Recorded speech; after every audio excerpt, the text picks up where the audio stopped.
Archbishop Viganò was kicked off Twitter, and he's been restored. He's back.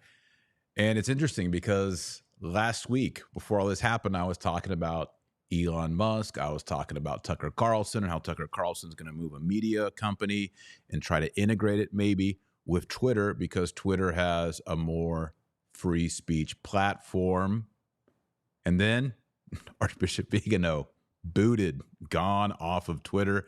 He's actually new to Twitter. There was a Twitter page that was sort of him reproducing things he had said, but many people asked me, is this the real Viganò? I was like, no, but now there is the real Archbishop Viganò on Twitter, and I want to encourage everyone to follow him on Twitter. You go to @Carlo M. Viganò. As you can see, he follows me. Thank you, Archbishop Viganò, for following me. If you want to follow me, I'm Taylor R. Marshall. Please do follow me. I post, I think, every day, multiple times a day on Twitter. If you want to see what I'm thinking about, talking about, debating about, engaging with people, go to Twitter. You can find Viganò there. You can find me there. What happened to Archbishop Viganò, and why was he kicked off? I've looked around. I've asked around. No one really knows why Viganò was suspended on Twitter. I suspect it has to do with his very firm, tough language regarding LMNOP. Certain performers that were at a Major League Baseball event in mid-July with the team in Los Angeles. That's what I'm saying. That's why I think he was booted. And it does show that there is some weakness over at Elon Musk's institution, that they would still silence somebody like the good Archbishop Carlo Maria Viganò. Archbishop Viganò did put out a statement, and Twitter, one cool thing about Twitter is they will automatically translate longer tweets that are in a foreign language. It'll detect the language. And so that's what I did here on Twitter. This is from Archbishop Viganò, and this is the automatic translation provided by Twitter. So let's take a look at it. Let's read it. This is Archbishop Viganò. He says, and he adds Tucker Carlson here, as Tucker Carlson rightly said, no one is punished for lying.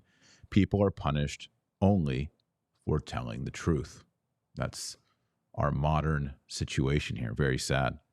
Archbishop Viganò goes on to say, muzzling dissenting voices is typical of those who have no argument to refute them.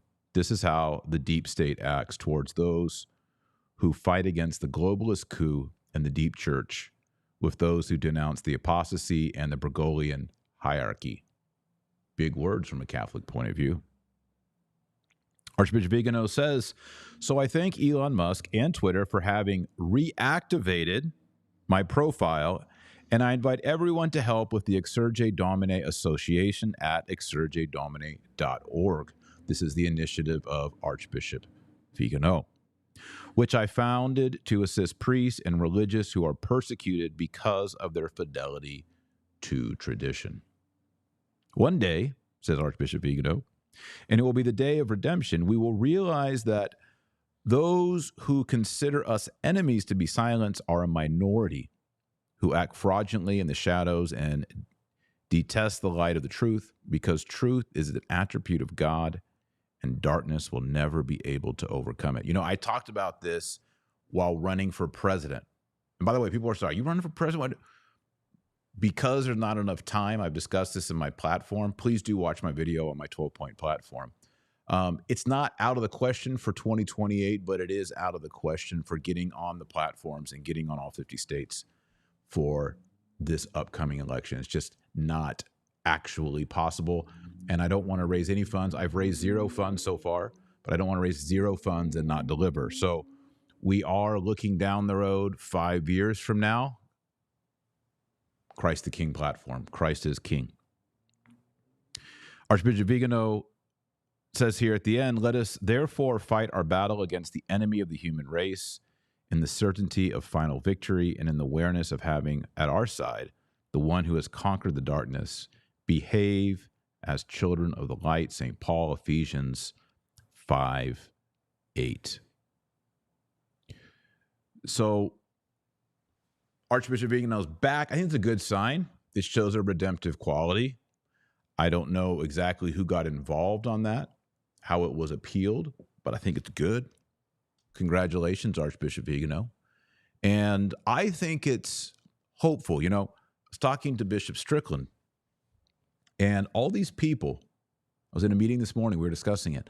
All these people from all over the world, they look to people like Archbishop Viganò or Bishop Strickland, and in their heart they say, that's my bishop. Now, in canon law, that's not your bishop. You live in Chicago or you live, somewhere in Latin America.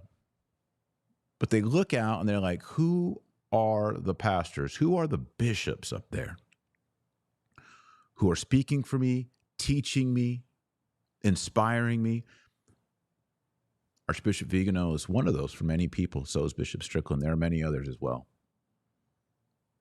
We live in an age of the internet, the diocesan boundaries. 1,000 years ago, you didn't know. You maybe knew the name of your bishop, but you definitely didn't know the name of the bishop 3 dioceses over. Now, with the internet, we are exposed to the teaching, the preaching of people from all over the world, and it's definitely shaking things up. There's a rumble in the Bronx in the Catholic Church. And people are looking around and they're saying, your bishop says that, and my bishop says this, and that's a disagreement right there. Bishop against bishop, Our Lady of Akita. And they're choosing sides. And that right there is the formation, which we know is coming, of a division. Even Pope Francis has recognized this.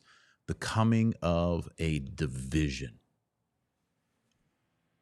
So, Archbishop Viganò, congratulations for being back on Twitter. Everybody follow Archbishop Viganò. Carlo M. Viganò is how you find him on Twitter. Also, follow me on Twitter, Taylor R. Marshall. I'd love to engage with you on Twitter. Debate. Come at me. Let's go. Let's go. All right. Thanks for watching, everyone. Please, if you want to support this channel, go to patreon.com. There's different levels. I could send you a rosary, some signed books to say thank you for your support. Check it out. Patreon.com/Dr. Taylor Marshall. If you want to move to a place that has the Latin Mass, better schools, more conservative environment, go to realestateforlife.org. They can help you sell your house and move where you want to move. Realestateforlife.org. Tell them you heard about it at the Dr. Taylor Marshall Show. And I would really appreciate if you want to take online courses. Join me at nsti.com, teaching you about the Latin Mass, Old Testament, New Testament, Thomas Aquinas, Augustine, philosophy, theology. It's all there. It's not expensive.